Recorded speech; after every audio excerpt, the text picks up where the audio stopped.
लोहानी से भिवानी की तरफ जा रहा था अपनी इसी गाड़ी में अकेला। रास्ते में बाबा मेरे को मिला, इसने मेरे को हाथ दिया। मैंने अकेला बाबा सोच के कि इसको लिफ्ट दे दूं, बैठा लिया।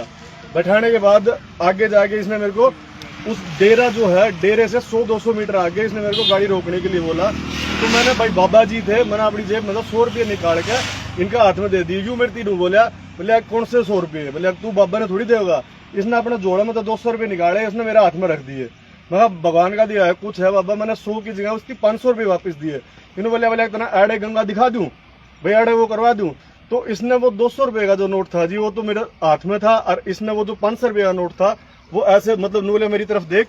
मैंने इसकी तरफ देखा और इसने मेरे नोट ऐसे करके और अपने मेरे हाथ में कहता हाथ कर। मैंने ऐसा हाथ किया और उसमें कुछ बूंदे इसने पानी की टपकाई। उसके बाद मुझे ऐसा एहसास हुआ कि मैं किसी सम्मोहन में हूँ। इसने मेरे को बोला, बोले मखा बाबा कोई बात नहीं, तेरे पैसे कैसे ले जाऊंगा? बोले फोन में तो होंगे, फोन में तो होंगे। मखा हाँ फोन में हूँ। बोले अल्लाह नंबर लिख, नंबर लिख। तो इसने मेरे को बोला, बोले क्यों नंबर है? वहाँ बता बाबा कितने। बोला जितना तेरा जी करे उतने दे दे। मैंने जी 21,000 रुपये की ट्रांजेक्शन की, 21,000 की ट्रांजेक्शन की। मैं बोला तेरा नाम का मैं वो लगाऊंगा। बोले ना भाई भंडारा बंदूरा करूंगा। बोले तू 30,000 रुपये और कर दे। मैंने उसमें 30,000 रुपये और किए जी।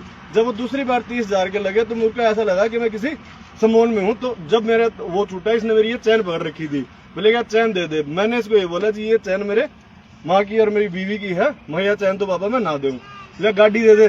मान ला बाबा तू गाड़ी ले दे। कौन सी बाबा? इतनी देर में तो ये नीचे उतर गया।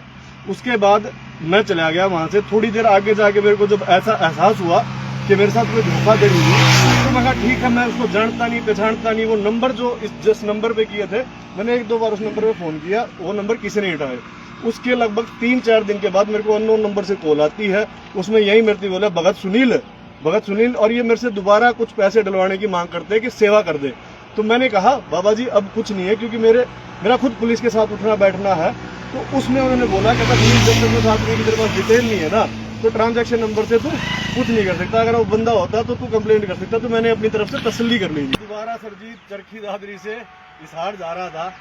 बाय चांस इस रोड पे से जब मैं निकल रहा था तो यही बाबा मेरे को सड़क पे हाथ देता है। यही बाबा मेरे सड़क से हाथ देता है। जैसे मैं गाड़ी बाद में लेके आता हूँ, मैंने मिल गया, मैं जैसे गाड़ी से उतरा, मैं बाबा कैसे, तो ये मेरे को देख के भाग लिया जी। मैंने इसका पीछा किया। बाकी सब मेरे ख्याल में जो चश्मदीद है उनको देखा। ये बाबा वहां से अपना जोड़ा झपटा फेंक के पहले इस तरफ खेत में गया, फिर उसमें से मैं गाड़ी घुमा के यहाँ लेके आया, फिर यहाँ से भागा। फिर कोई ट्रैक्टर वाले ने रोका इसे, और फिर वहां से जाके फिर जब भीड़ थी, 1-2 भाई थे मेरे ख्याल में, ये थे इन्होंने मेरे से पूछा क्या हो गया। मैं कहा बाबा धोखाधड़ी करा लोगों के साथ, और मैं बाज रहा, ये सड़क के सड़क बाज रहा था। फिर इन भाइयों ने, ये जो भाई साहब थे, 2 थे, इन्होंने इसको रोका। और रुके, इन्होंने मेरे से पूछा कि क्या हुई है। मैंने बोला जी इसके साथ बैठ के पुलिस में चलना है, मेरे को कुछ नहीं करना है। तब इन सभी भाइयों ने इसको रोका। तो मैंने बताया 112 नंबर पे फोन की, और अब हम 112 का वेट कर रहे हैं। किस्मत थी कि दोबारा बाय चांस भगवान ने मेरे को इससे दोबारा मिलाया है। नहीं आज तक ये पता कितनों को लूट चुके होंगे।